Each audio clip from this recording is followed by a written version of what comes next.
अस्सलाम वालेकुम everyone, welcome to vocab you learn English with easy lessons. अच्छा, मुझसे किसी ने रिक्वेस्ट की थी कि मैम गो थ्रू के जो मीनिंग्स हैं वो एक्सप्लेन कर दें। एक्चुअली ये एक फ्रेजल वर्ब है, जिन्होंने रिक्वेस्ट की थी उनका ये नाम नीचे मेंशन किया हुआ है। माजिद रशीद 3042 ये है।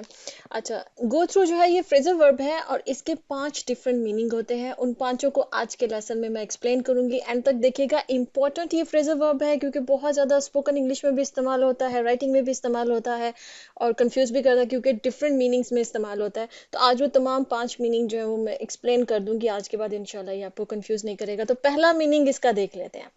पहला मीनिंग है टू इंड्योर और experience something, often something challenging और डिफिकल्ट। देखिए, किसी चीज को, किसी मुश्किल से गुजरने को भी हम गो थ्रू करना कहते हैं। जिंदगी में किसी भी किस्म के चैलेंज, किसी भी किस्म के डिफिकल्ट सिचुएशन से गुजरना, किसी मुश्किल हालात से गुजरना, उसको एक्सपीरियंस करना, ठीक है। किसी भी मुश्किल हालात से गुजरने को हम उसके लिए गो थ्रू जो फ्रेजल वर्ब इस्तेमाल करते हैं, ये इसका पहला मीनिंग है। अब इसके सेंटेंसेस देख लेते हैं, जैसे कि they are going through financial difficulties right now.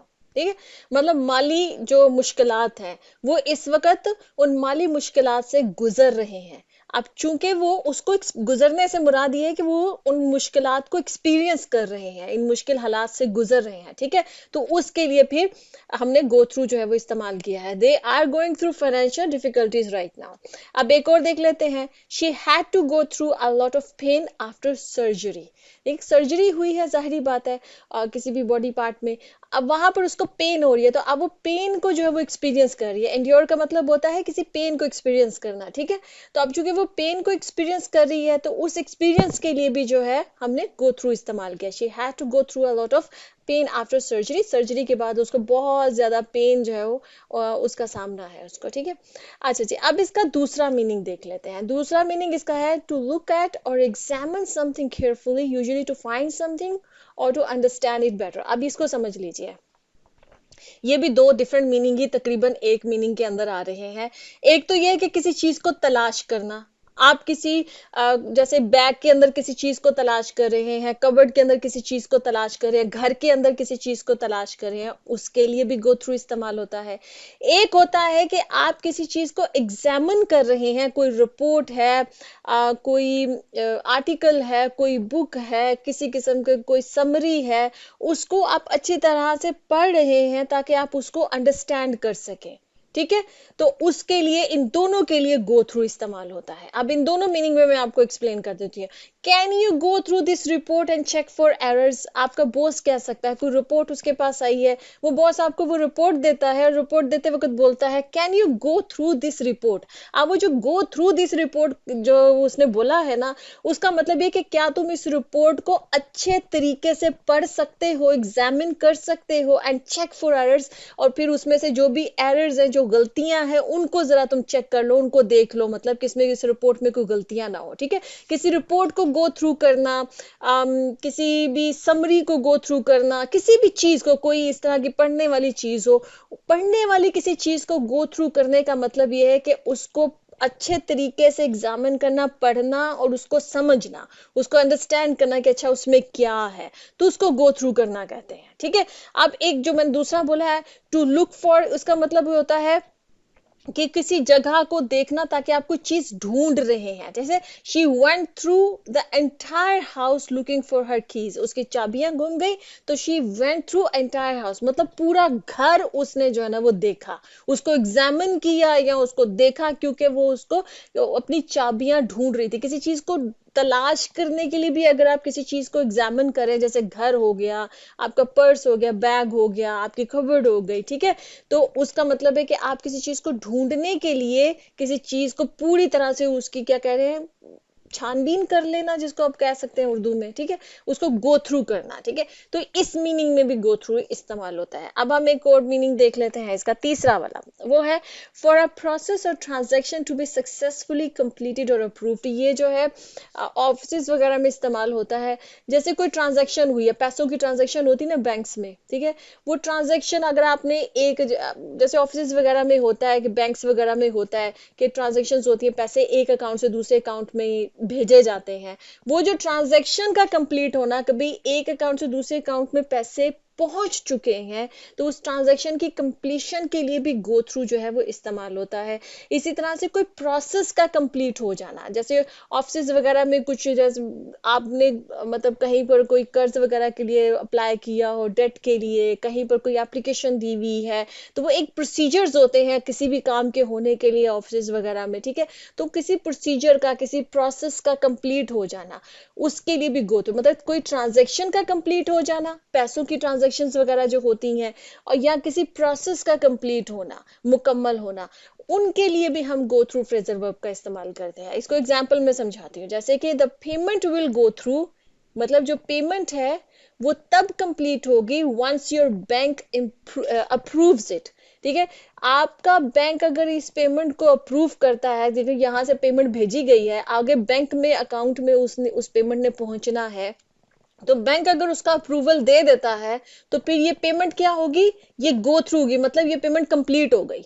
जो भी वो पेमेंट की ट्रांजैक्शन हो रही है वो तब कंप्लीट होगी जब बैंक आपका जो है वो उसको अप्रूव कर देगा। अगर उसने कोई ऑब्जेक्शन लगा दिया है बैंक ने किसी किस्म का, तो फिर वो ट्रांजैक्शन, इसका मतलब है कि वो कंप्लीट नहीं होगी, वो पेमेंट की ट्रांजैक्शन कंप्लीट नहीं होगी, ठीक है। तो पेमेंट की ट्रांजैक्शन का कंप्लीट होने के लिए गो थ्रू जो है वो इस्तेमाल हुआ है वो। अब नेक्स्ट है the deal went through after several months of negotiation, ठीक है। अब डील जो है, दो पार्टीज के दरमियान में डील हो रही है कोई, और उस कोई भी डील जो होती है उसके लिए पहले निगोशिएशंस होती है, मतलब बातचीत होती है, उसमें सारे टर्म्स एंड कंडीशंस को डिस्कस किया जाता है, तमाम सिनेरियोस को डिस्कस किया जाता है, ठीक। अब वो डील कंप्लीट हुई है, मैंने कहा ना प्रोसेस के लिए भी इस्तेमाल होता है, ठीक है।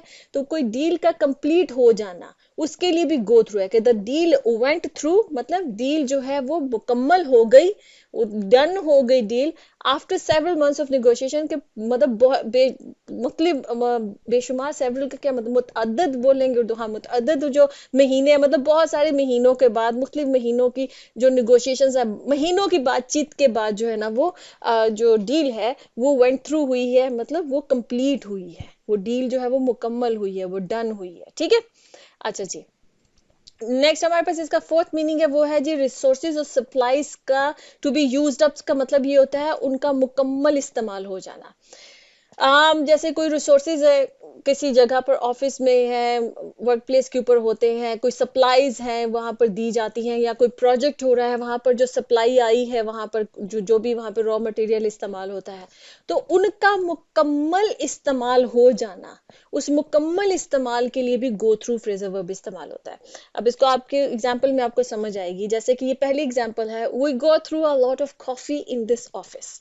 इसका मतलब पता है क्या है, इसका मतलब ये है कि ऑफिस में आपको पता है कॉफी या चाय वगैरह जो अच्छी मल्टीनेशनल कंपनीज हैं वो ऑफिस में प्रोवाइड करती हैं एम्प्लॉयज के लिए, कि किसी ने कॉफी पीनी है या चाय पीनी है काम के दौरान तो वो पीते हैं, ठीक है।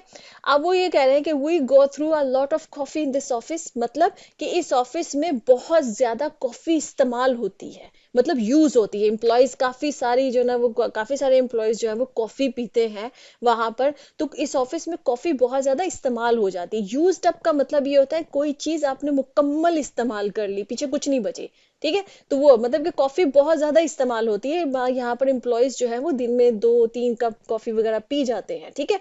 अब इसी तरह से जैसे सेकेंड एग्जाम्पल है, we went through he went through his savings during unemployment period, ठीक। अब हर इंसान ने अपनी कोई सेविंग रखी होती है, कोई पैसा बचा के रखा होता है, अब वो एक रिसोर्स है, अब इसको रिसोर्स के मीनिंग में समझिए, एक रिसोर्स उसके पास मौजूद है, ठीक है। अब कोई इंसान अनएम्प्लॉय हो गया, उसकी जॉब चली गई किसी भी वजह से, अब नेक्स्ट जॉब के आने तक जो दरमियान में जो टाइम पीरियड है, जाहिर बात है वो इंसान अपनी सेविंग से ही खर्चा करेगा अपना जो भी है, तो वो क्या किया, उसने वेंट थ्रू हिज सेविंग्स, मतलब उसने अपनी तमाम सेविंग जो है वो इस्तेमाल कर ली। यूज्ड अप भी यहाँ पर आप यूज कर सकते हैं, ही यूज्ड अप हिज सेविंग्स, मतलब उसने तमाम जो है वो सेविंग्स अपनी जो है वो इस्तेमाल कर ली ड्यूरिंग द अनएम्प्लॉयमेंट पीरियड, के जब तक वो अनएम्प्लॉयड था उस अनएम्प्लॉयड पीरियड के दौरान में उसने जितनी उसके पास सेविंग्स थी वो सारी उसने इस्तेमाल कर ली, ठीक है।